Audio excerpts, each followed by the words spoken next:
오늘은 이런저런 이야기를 좀 하겠습니다. 느긋한 마음으로 이야기 듣는 시간이라 그런 마음을 함께 가질 수 있기를 바랍니다. 우리 한반도에 기독교가 들어온 해를 몇 가지 설이 있습니다마는 1884년으로 잡습니다. 1884년을 기준으로 잡으면 지금이 교회가 들어온 지 125년째입니다. 그동안의 125년 역사에 세계 선교 사상 드문 부흥을 이루고 우리 사회 각계각층의 우리 성도들이 일꾼으로 포진해서 좋은 전통을 이루어가고 있는 것 참으로 감사한 일입니다. 이제 우리 한국 기독교가 없는 코리아는 생각할 수 없는 그런 위치에까지 이르렀습니다. 근데 한 가지 아쉬운 점이 있습니다. 선교 100주년 되던 해, 지금부터 25년 전이지요. 선교 100주년 되던 해에 100주년 기념 사업으로 무슨 사업이 있었냐 하면은 지난 100년 동안에 한국 크리스찬이 쓴 신학자나 목사님이나 평신도 관계없이 한국 크리스찬이 쓴 신학 서적, 사상 서적 혹은 문학 서적, 성경적인 바탕에서 한국의 크리스찬이 쓴 대표가 될 만한 책을 한 권 뽑아서 후손들에게도 전하고 세계에 알리자. 그래서 선교 100주년 기념 도서 선정위원회라는 위원회가 발족을 했었습니다. 근데 그 위원회가 한 6개월 이상 작업을 하다가 최종적으로 3권을 뽑았습니다. 3권 중에 1권을 뽑아가지고 발표를 하려고 했는데 문제가 있는 것을 느꼈습니다. 그 3권 중에 어느 한 권도 그 아카데믹한 수준, 역사성, 세계성 모든 점에서 너무 미달되기 때문에 그 중에 한 권을 뽑아서 한국교회 100년을 대표하는 책이다. 발표를 하게 되면은 후손들이 그걸 읽고 우리 선조들이 너무했다. 선교 100년 역사에 뭐 이런 수준의 책을 뽑아가지고 대표 저서로 발표했을까? 그런 말을 듣게 됐고 또 이게 이제 한국교회에서 발표를 하면은 영어로, 일본어로, 유럽의 각국어로 번역이 돼서 한국교회 100년 역사에 낳은 이런 정말 저서다 하고 읽게 될 텐데 그렇게 되면은 한국교회가 크게 부흥한 교회라고 세계에 알려졌는데 100년 역사에 지적으로, 사상적으로 이런 수준의 책으로서는 오히려 발표를 하지 않는 것보다 못하지 않겠냐. 차라리 없던 걸로 하자. 그래서 그 위원회가 그냥 해산이 됐었습니다. 근데 문제는 25년이 지금까지도 거기 별로 우리가 거기에 같은 비슷한 수준이 아닌가 생각해서 우리 마음에 안타까운 마음을 가지게 됩니다. 그건 무슨 말이냐 하면은 지난 120년 역사 동안에 교회도 많이 부흥하고 일도 많이 했지만은 우리가 분위기로 예수를 믿어왔지 깊이 생각하지를 못했다. 고민하고 생각하고 사상성을 발전시키는 교회가 되지 못했다. 그런 반성을 하게 됩니다. 이 사상성이라는 게 중요합니다.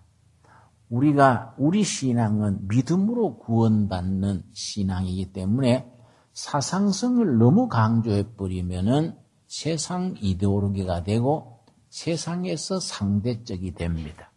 그런데 믿음이 없는 사상은 세상적이 되고 인위적인 게 되지만은 사상이 없는 믿음은 문제가 뭐이냐?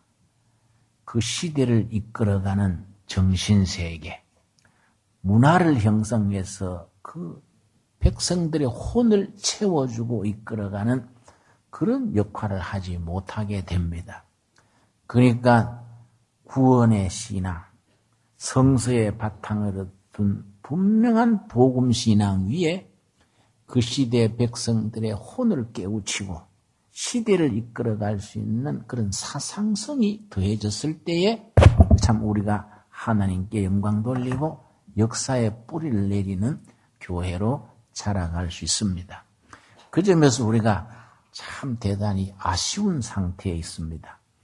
우리가 그간 125년 역사에 세계적으로 큰 교회는 많이 이루었습니다. 장로교회에서 세계 제일 큰 교회, 또 단위교회로서 세계 제일 큰 교회, 감리교회로서 제일 큰 교회, 이런 교회들이 한국에 있습니다. 전 세계 제일 큰 교회 10교회 중에 6교회, 7교회는 한국교회입니다. 그런 점에서 우리가 많이 칭찬을 듣고 외국 교회에서 와서 연구도 하고 견학도 하고 했습니다마는 한 가지 우리가 그 그늘에 가려서 우리가 반성해야 될 것은 세계적으로 큰 교회, 목회자 이런 사람들은 길렀지만은 그걸 역사 속에서 뒷받침해 줄 수 있는 신학자, 사상가, 이런 복음적인 문화 이런 거는 발전시키지를 못한 겁니다. 그만큼 우리가 생각의 깊이가 없었다고 생각해요. 우리가 스스로 겸손하게 우리가 판단을 해야겠지요. 우리가 신앙에는 열심이 필요합니다. 열심을 가지고 정열을 가지고 믿어야 하는데 그러나 열심보다가 더 중요한 게 있습니다. 열심보다가 먼저 있어야 될 거. 그게 있습니다. 뭐냐? 올바른 신앙, 바른 판단, 바른 믿음, 바른 고백, 바른 사상성이 더해져야 그 열심이 빛을 발하는 거인데 우리가 열심은 있는데 올바른 기준, 신학, 사상성이 뒷받침되지 못하면은 우리 문제가 취약해질 수밖에 없는 거이지요. 그리고 우리 12년 전에 우리 교회를 시작할 때에 금년 3월 첫 주가 되면은 이제 창립 12주년이 되는데 시작할 때부터 우리 교회는 큰 교회를 이루자, 뭐 유명한 교회가 되자, 뭐 일 많이 하자 이런 관점에서 시작된 교회가 아닙니다. 정말로 우리가 건강한 우리가 교회, 복음적인 신앙 위에 바른 사상성을 길러가는 그런 교회가 됐으면 그런 바람을 가지고 교회를 시작을 했었습니다. 그동안에는 이런저런 사정으로 분주하고 여러 가지 곡절도 많아서 시작할 때 생각했던 그 마음, 말하자면 초심이지요. 초심을 제대로 이루지 못했던 것을 우리가 반성을 하곤 합니다. 우리가 올바른 신앙, 그건 뭘 가지고 말하느냐? 올바른 신앙, 올바른 신앙은 뭘 기준으로 삼느냐? 거기에는 아주 간단히 생각해서 세 가지가 있습니다. 세 가지. 세 가지 기본을 갖췄을 때에 올바른 성경적인 신앙의 출발점이 됩니다. 그 위에 이제 여러 가지를 더해갈 수 있지요. 기본으로 세 가지. 특별히 이 3부 예배는 청년 예배로 우리가 앞으로 발돋움하려 하는데 이 청년 시대에 이런 것을 생각도 하고 고민도 하고 토론도 하고 발전이 있어야 돼요. 젊을 때부터 그냥 믿습니까? 아멘. 분위기로만 이렇게 자꾸 신앙생활을 하게 되면은 분위기는 바뀌는 거예요. 분위기 바뀌면 신앙의 본질도 바뀌게 되면은 이거 위험하다.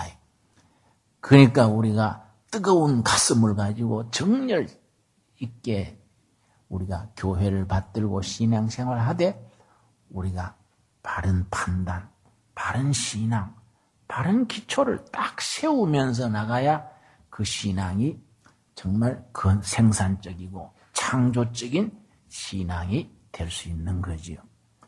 여러분, 그 세 가지 기본이 되는 것, 첫째가 뭐냐 하면은 복음적인 신앙입니다. 복음적인 신앙. 영어로 표현할 때는 에반제리칼하다 그럽니다. 에반제리칼. 에반제리칼 하다는 거예요. 한국 교회에 자랑스러운 전통이 있습니다. 한국 교회 주류, 한국 교회 메인스트림에는 이 전통이 있기 때문에 이러니 저러니 해도 한국 교회는 정말로 장래가 희망이 있다. 그렇게 우리가 판단하는 겁니다. 그 한국 교회 메인스트림에 있는 중요한 것 중에 하나가 한국 교회는 복음적이라는 것. 복음적인 전통이 확실히 살아있기 때문에 한국 교회를 주도하는 큰 교회들, 한국 교회 중심에는 늘 복음적인 자기 반성, 고백, 성찰 이런 게 이어지고 있기 때문에 한국 교회는 그 점에 있어서 기초가 탄탄한 점이 있지요. 자, 그럼 복음적인 건 뭐냐? 복음적인 더 줄여서 말해서 신앙 고백이죠. 신앙 고백. 여러분, 우리 마태복음 16장 15절 16절 찾겠습니다. 다 같이 한번 찾아보겠습니다. 마태복음 16장 15절 16절입니다. 이런 점을 우리가 마음속에 확실하게 다짐을 했을 때 우리가 건강한 신앙의 기본을 이루게 됩니다. 마태복음 16장 15절 말씀. 성경 전체를 대표한다고도 할 수 있는 말씀이라 여겨집니다. 성경 말씀이 다 중요한 말씀이지만은 마태복음 16장의 이런 부분은 아주 핵심 중에 핵심이 됩니다. 15절 말씀. 이르시되 너희는 나를 누구라 하느냐? 예수님을 누구라고 믿고 고백하느냐? 어떤 사람은 예수님을 혁명가다. 민족운동 하신 분이다. 위대한 스승이다. 여러 가지로 표현하지요. 예수님을 누구라고 하느냐? 그거 참 중요한 질문입니다. 거기에 대해서 어떻게 응답하느냐? 어떻게 리스판스 하느냐가 그 사람의 영적 수준이고 그 사람의 아주 신앙생활의 알맹이가 됩니다. 베드로가 뭐라고 대답했습니까? 16절 같이 읽겠습니다. 시몬 베드로가 대답하여 이르되 주는 그리스도시요 살아계신 하나님의 아들이시니이다. 주는 그리스도 메시아입니다. 메시아. 예수는 그리스도다. 성경 66권을 줄여서 한 문장을 만들면 예수는 그리스도다. 예수는 인간 예수고 그리스도는 메시아. 인류의 구주로 오신 분. 예수는 그리스도다. 예수는 그리스도요 살아계신 하나님의 아들입니다. 예수님이 그 대답을 듣고 칭찬하시면서 너로 이것을 알게 하신 분은 성령님이 알게 하셨다. 내가 그 기초 위에 교회를 세우겠다. 교회가 서 있는 기초가 이 신앙 고백에 있는 겁니다. 여러분, 이게 왜 그렇게 중요합니까? 여러분, 내 경험을 한 가지 얘기하겠습니다. 여러분, 내가 74년, 75년 이태 동안 우리 유신체제 그때 징역을 산 적이 있는데 그때에 나하고 같은 시기에 같은 감옥을 살았던 나하고 같은 나이에 일꾼이 김지하 시인입니다. 참 세계적인 시인이지요. 아주 참 그 문학 세계가 깊습니다. 넓고 깊습니다. 그런데 김지하 시인도 나도 이제 독방에 수용이 됐습니다.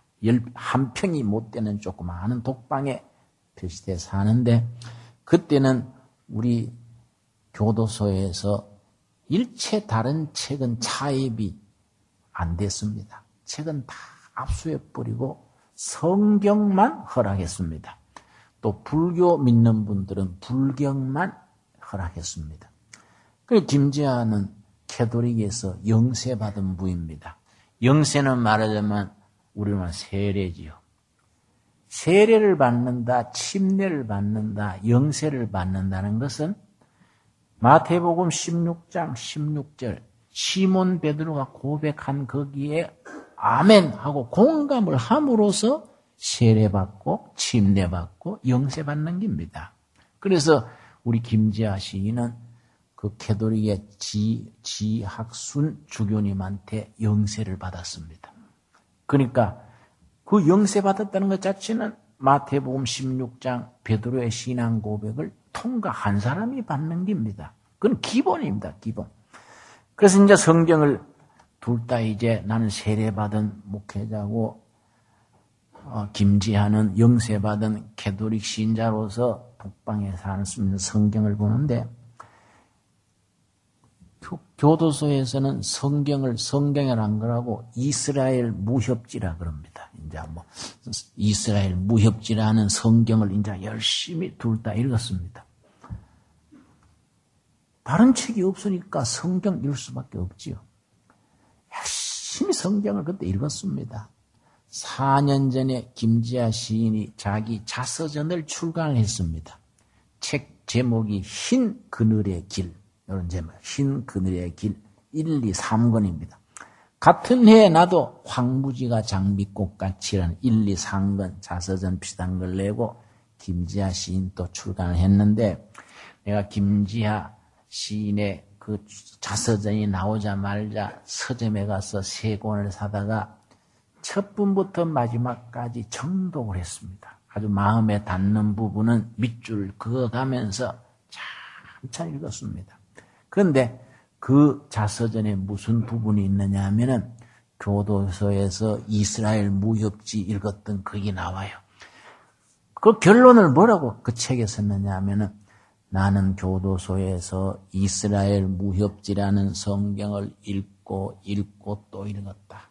계속 읽었다. 그리고 결론을 내리기를 나사렛 예수는 인류 역사상 가장 아름다운 인간이었음을 내가 알았다. 가장 아름다운 인간. 좋은 표현이죠. 인류 역사상 가장 아름다운 인간. 아주 좋은 표현인데 뭐의 문제가 있습니까? 그거는 석가모니보다가 좀 급수가 높고 공자님보다는 좀 더 품위가 있고 소크라테스보다는 좀 더 단수가 높은 고수다 이 말. 인간 중에 가장 아름다운 인간이죠. 거기에 뭐에 빠져 있습니까? 신앙 고백이 빠져 있는 거죠. 신앙 고백. 예수님과 베드로 사이에 있었던 신앙 고백. 나와 예수님 사이에 있어야 되는 그 신앙 고백이 빠져 있는 겁니다. 인간 중에 아름다운 인간이지 주는 그리스도시요. 주는 로드, 주님이죠. 자기 주인이죠. 예수님은 나의 주인이시다. 나는 예수님에게 내 삶을 위탁한다. 내 모든 가치관, 내 모든 삶의 경영은 주인 대신 예수님을 기준으로 이루어간다. 이게 빠져있는 거예요. 신앙 고백이 빠진 겁니다. 그래서 내가 고개를 갸우뚱했는데 3권에 가서 내가 참 안타까웠던 것은 우리 김지하 시인에게 영세 준 분이 지학순 주교입니다. 지금은 자꾸 하셨습니다마는 지학순 주교를 김지하 시인이 찾아가서 뭐라고 말했느냐 하면은 주교님, 나는 교회를 떠나겠습니다. 기독교를 떠나겠습니다. 당황하게 하셨겠지요. 나로 말하면 나한테 세례받은 청년이 한 20년 교회 생활 잘하다가 교회를 떠나겠습니다. 뭐 아주 충격적이지요. 그 왜 그러시는가? 주교님이 그랬더니 그 책에 스스로 쓰기를 기독교로서는 이 민족의 부조리, 이 결의 한을 풀기에 부적합하다는 것을 느꼈습니다. 기독교는 이 시대의 대안, 오터너티브죠. 대안이 될 수 없다고 저는 결론을 내렸습니다. 그래서 이제 기독교를 떠난 겁니다.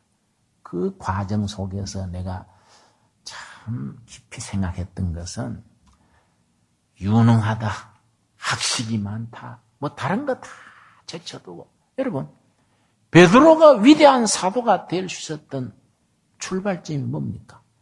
베드로는 쉽게 말해서 가방끈이 짧은 사람이에요. 우리나라로 말하면 중졸 정도나 될까요? 학문이 없는 사람입니다.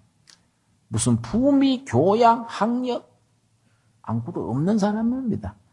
그런 베드로가 사도 중에 사도가 될 수 있었던 출발점과 종점은 뭡니까? 마태복음 16장 16절이에요. 너는 나를 누구라고 하느냐? 선뜻 주저없이 주는 그리스도시요 살아계신 하나님의 아들입니다. 신앙 고백이 예수님과 나와의 확고한 주님과 그 종의 관계, 이게 복음적인 신앙의 기본이죠. 아까 말씀드린 것처럼 한국교회는 이 점에 있어서 확고한 토대가 전 세계에서 아마 가장 복음적인 신앙 고백이 확고한 편입니다. 내가 바라기는 우리 젊은 시대에, 젊은 날에 이 복음적인 결단이 있어야 돼요. 선택이 있어야 돼요. 주는 나의 주인입니다. 나는 예수님의 가르치심, 그 교훈, 그 비전, 거기에 내 삶을 던집니다. 이 결단, 복음적인 다짐과 결단이라는 것이 아주 기본이죠, 기본.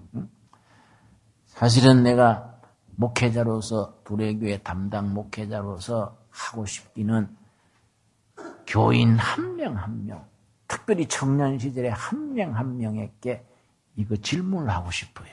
그대는 예수 그리스도를 누구로 생각합니까?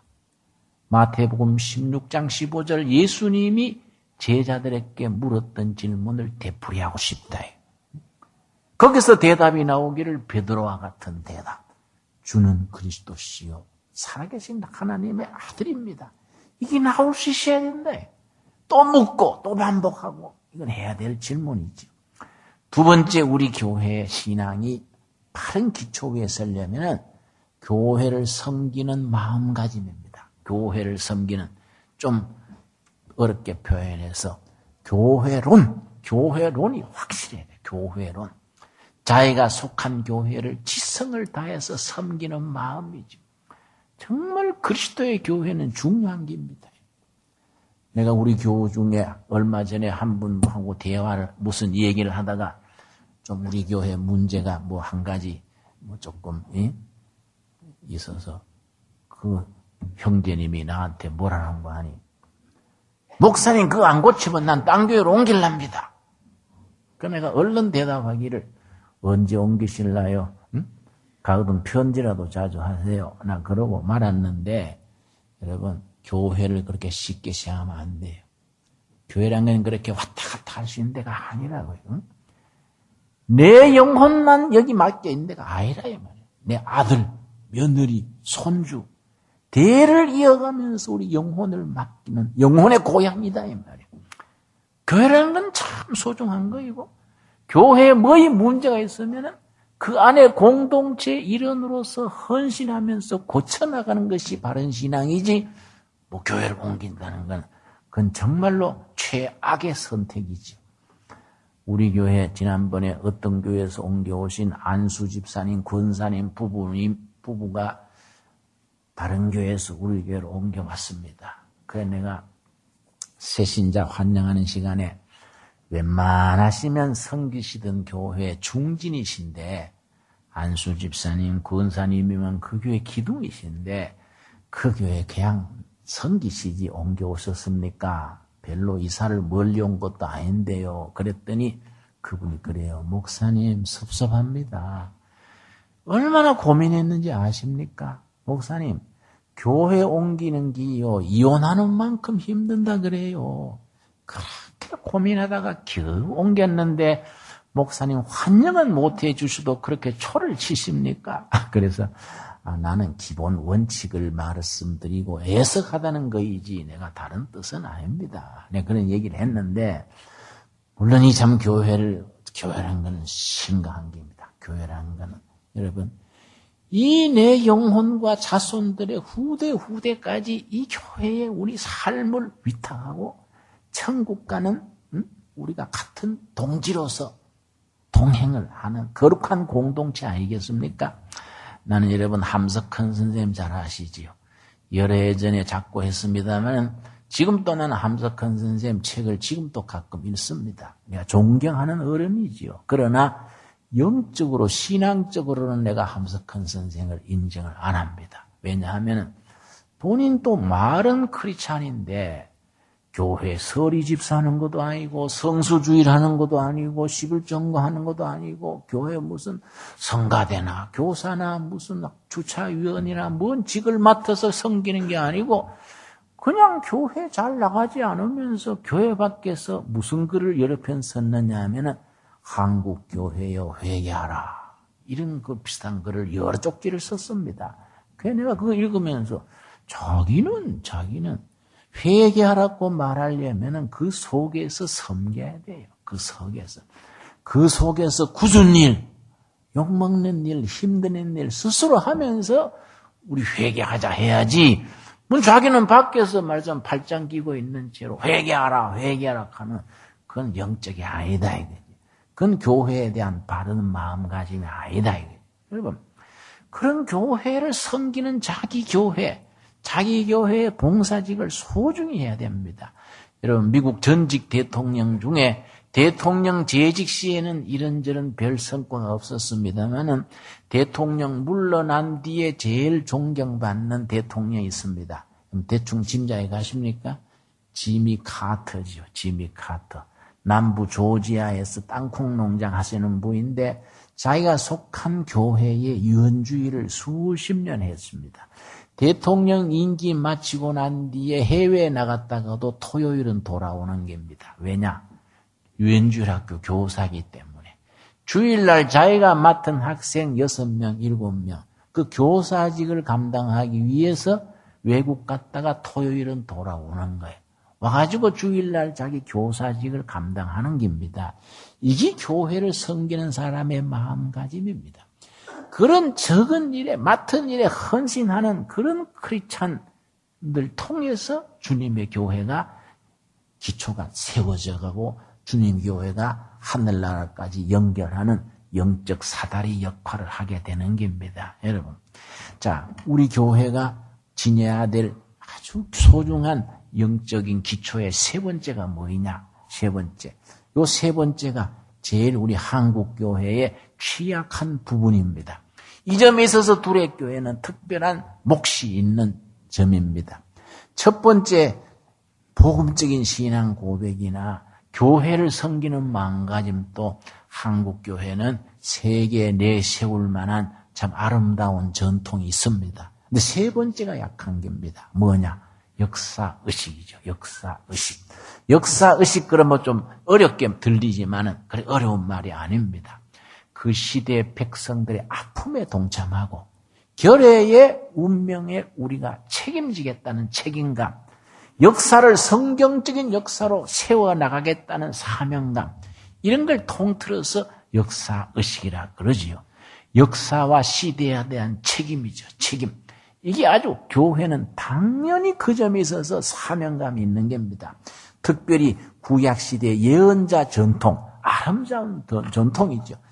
엘리야, 이사야, 아모스, 호세야, 미가, 기라성 같은 예언자들의 역할이 뭡니까? 정의를 하수같이, 공의를 강물 시냇물같이 흐르게 하라. 응?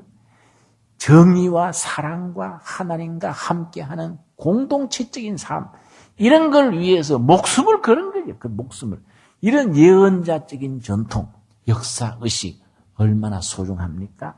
우리가 그런 점에서 우리 교회는 사명감이 있는 겁니다. 교회가 있다는, 왕성하다는 자체는 그 사회가 정말 사람 살만한 사회, 건강한 사회, 공의로운 국가를 이루어가는 밑거름이 돼야 되지요, 여러분. 자, 우리 역대상 12장 32절 한번 찾아보겠습니다. 역대상 12장 32절입니다. 12장 32절 말씀. 역대상 12장 32절. 구약성경 631페이지입니다. 역대상 12장 31절 말씀. 이스라엘 12지파 중에 이사갈 지파라고 있는데 작은 지파입니다. 그리고 요수아 장군의 리더십을 따라 가나안 땅에 들어가서 땅을 점령해서 분배할 때에 제일 후진 땅을 분배받았습니다. 이사갈 지파는 작은 집하고 그 살던 땅이 척박하고 아주 토박한 땅에, 말하자면 지리적으로 말하면은 중동 지방이나 한국의 무슨 강원도 같은, 충청도 같은 이 척박한 변두리, 그런 데에 위치했던 지파가 이사갈 지파입니다. 그런데 작은 집하고 어렵고 고된 삶 속에서 위대한 업적을 남긴 것이 역대상 12장 32절입니다. 문하세 32절. 이사갈 자손 중에서 그다음 뭡니까? 시세를 알고, 시대의 흐름, 시대의 징조, 이 유명한 말입니다. 독일의 헤겔이 역사신학이라는 중요한 책을 썼는데 거기에 시대의 정신이란 말을 자기가 만들어 쓴 뒤로 시대의 정신이란 말이 유명해졌습니다. 시대, 자이트, 가이스트, 시대의 정신. 어느 시대나 그 시대를 이끄는 시대의 정신이 있다. 지도자는 누구냐? 그 시대의 정신을 몸으로 체득해서 온 삶으로 그 시대의 정신을 구현해 나가는 사람, 그 사람이 지도자다. 헤겔은 말입니다. 이사갈 지파 중에서 작은 집하고 척박하고 어려운 처지에 있으면서 시대의 정신을 삶 속에 이끌어 나가는 인재들을 키운 겁니다. 시세를 알고 이스라엘이 마땅히 행할 것을 아는 우두머리 중간 지도자입니다. 중간 지도자가 몇 명이 있었다는 겁니까? 200명이니 그들은 그 모든 형제를 통솔하는 자이며 이사갈 지파 중에서 그 어려운 조건 속에, 척박한 조건 속에서도 그 영적으로 살아 있었습니다. 정신적으로 깨어 있어서 이스라엘이 나갈 방향을 알고 그 시대의 정신이 어떤 방향이어야 한다는 걸 알고 백성들이 이 시대에 어떻게 살아야 된다, 어떻게 행동해야 된다, 이걸 아는 지도자가 200명이 있었다는 겁니다. 여러분, 두레교의 교인이 몇천 명이다, 이게 문제가 아니다. 바로 이사갈 지파와 같이 우리 시대에 이 시대를 알고 백성들과 교회와 나라가 나갈 방향을 온몸으로 체득해서 그것을 이루어가기 위해서 모든 자원, 삶을 투자할 수 있는 그런 일꾼들이 200명이 있어야 된다. 200명이. 그런 200명이 있으면 이 시대의 이사갈이 되는 거다 이 말이지요. 대단히 그런 사람들이 역사를 만들어가는 사람이고, 그런 사람들이 새벽을 깨우는 사람이고, 그런 사람들이 진정한 크리스찬이다. 그런 크리스찬들을 젊을 때부터 길러가야 되는 겁니다. 이게 얼마나 소중한 일입니까? 여러분, 역대상 12장 32절, 그런 우리가 전제를 마음에 새기면서 한번 같이 읽겠습니다. 32절. 이사갈 자손 중에서 시세를 알고 이스라엘이 마땅히 행할 것을 아는 우두머리가 200명이니 그들은 그 모든 형제를 통솔하는 자이며, 여러분, 기꺼이 우리 둘의 교회는 이 시대에 이사갈 지파의 몫을, 이 다윗 왕이 왕위에 오르기 전에 역사적인 과도기를 했습니다. 백성들이 이리 갈까 저리 갈까 허둥지둥할 때입니다. 그때 이사갈 지파가 딱 깃발을 세운 겁니다. 그 깃발을 보고 대중이 따르니까 다윗 왕국 시대가 출현한 거이지요. 오늘의 주제는 다윗입니다. 다윗. 오늘 본문 말씀 사도행전 12장 13장 우리 본문 말씀 보겠습니다. 사도행전 13장 14 우리 다 같이 찾겠습니다. 사도행전 13장에서 다윗 왕을 어떻게 표현했느냐면은 사도행전 13장입니다. 13장 22절 말씀. 사도행전 13장 22절. 패하시고 다윗을 왕으로 세우시고 증언하여 이르시되 내가 이새의 아들 다윗을 만나니 내 마음에 맞는 사람이라. 다윗이 어떤 사람이라 그랬습니까? 하나님의 마음에 맞는 사람이라. 내 뜻을 다 이루리라. 하나님께서 다윗이 마음에 합했기 때문에 다윗을 통해서 하나님의 뜻을 그 땅의 그 시대의 역사 속에 이루어 나간다. 다윗이 하나님의 마음에 합당했기 때문에 하나님이 쓰시는 도구가 된 겁니다. 여러분, 둘의 가족들이 하나님의 마음에 맞는 교회, 맞는 교인들이기 때문에 둘에게 교인들을 통해서 내가 뜻을 이루리라, 그런 응답을 받게 되기를 바랍니다. 여러분, 이런 신앙 고백, 이런 비전, 이런 확신이 있어야 진정한 크리스찬으로서 하나님의 역사를 이루어 나가는 겁니다. 여러분, 조금 어려운 말 같습니다만 우리가 마음에 품어야 될 게 뭐냐? 교회사와 민족사가 같이 나가야 되는 겁니다. 우리 조상들은 그랬습니다. 3.1 만세운동, 1919년 3월 1일 날 만세운동할 때에 민족 대표 33인 중에 16명이 집사 아니면 장로입니다. 크리스찬들입니다. 전국 만세운동 일어났는 중에 75%가 교회를 중심으로 일어났습니다. 그때 전체 인구의 기독교가 4%가 안 됐어요. 4% 안 되는 그 인구가 만세운동은 75%가 교회를 중심으로 일어난 겁니다. 지금은 너무너무 조건이 좋고 축복을 받고 하나님이 쓰실 수 있지만은 하나님의 마음에 맞는 교회, 하나님의 마음에 맞는 일꾼들이 우리가 적기 때문에 하나님께서 하나님의 뜻을 이 시대, 이 땅에 이루어 나가지를 못하는 거예요. 우리가 그런 점에 대해서 마음을 다 비우고 겸손하게, 겸허하게, 하나님, 우리도 다윗처럼 하나님의 마음에 합해서 하나님의 일을 이 땅에, 이 시대에 이루어 나가는 도구가 되게 주시옵소서. 그렇게 기도하고 그렇게 응답받는 우리 모두가 되기를 바랍니다. 여러분, 다윗이 그런 마음이 어디서 왔습니까? 마지막 한 절만 더 읽겠습니다. 시편 62편에 보면은 다윗이 허물도 있었고 실수도 있고 말도 안 되는 일도 했습니다. 다윗이 우리 상식에는 도저히 있을 수 없는 그런 허물까지 범했습니다. 그런 다윗이지만은 마지막까지 하나님의 마음에 합당했다고 그렇게 인정받을 수 있었던 기준이 뭡니까? 여러분, 다윗이 실수도 안 하고 허물도 안 범했으면 우리는 아마 스트레스 받을 거예요. 아, 다윗 좀 돼야 되지. 우리는 보통 사람은 안 되겠어. 그런 마음 품겠습니다만은 다윗이 말도 안 되는 허물도 있고 약점도 있고 그렇습니다. 그럼에도 불구하고 다윗이 하나님의 뜻을 이루는 도구로서 쓰임받았던 건 뭐이냐? 예수님의 그림자라고 말하는 다윗 왕국을 건설했던 건 뭐이냐? 시편 62편 1절입니다. 나의 영혼이 잠잠히 뭡니까?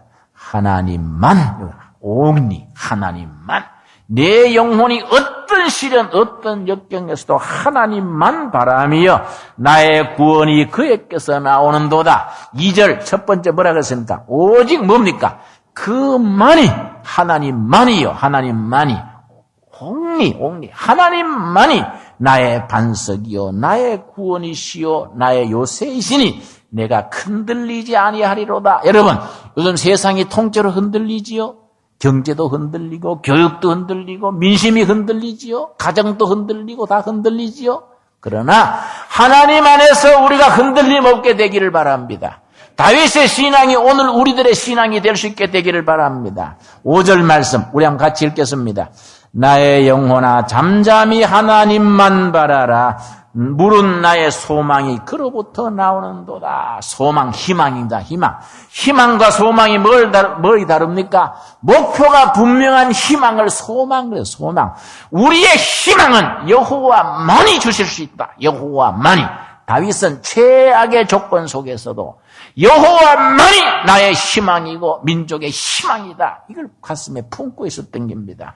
여러분 6절 말씀 같이 읽겠습니다. 6절 오직 그만이 나의 반석이시요 나의 구원이시요 나의 요새이시니 내가 흔들리지 아니하리로다. 여러분 아멘 하십니까? 이 말씀에 진실로 가슴에 손을 얹고 영혼 속에서부터 아멘 믿습니다. 나도 그렇게 동의하고 따릅니다. 여호와만이 그만이 우리들의 삶의 기준 중심에 세워지는 다윗의 신앙을 이어가기를 바랍니다. 기도하겠습니다. 여호와 아버지 감사드립니다. 우리 둘의 가족들 오늘 성일을 맞아 주님 전에 모였습니다. 다윗의 신앙이 우리들의 신앙 되게 하옵시며 베드로의 고백이 우리의 고백이 되게 하여 주시옵시고 주는 그리스도시요 살아계신 하나님의 아들입니다. 여호와만이 우리의 희망이시요 우리의 요새시요 우리의 피난처이신 것을 어떤 형편 어떤 처지에서도 흔들림 없이 믿어 앞으로 나아가게 하여 주시옵소서. 예수님 이름 받들어 기도드려 사옵나이다. 아멘.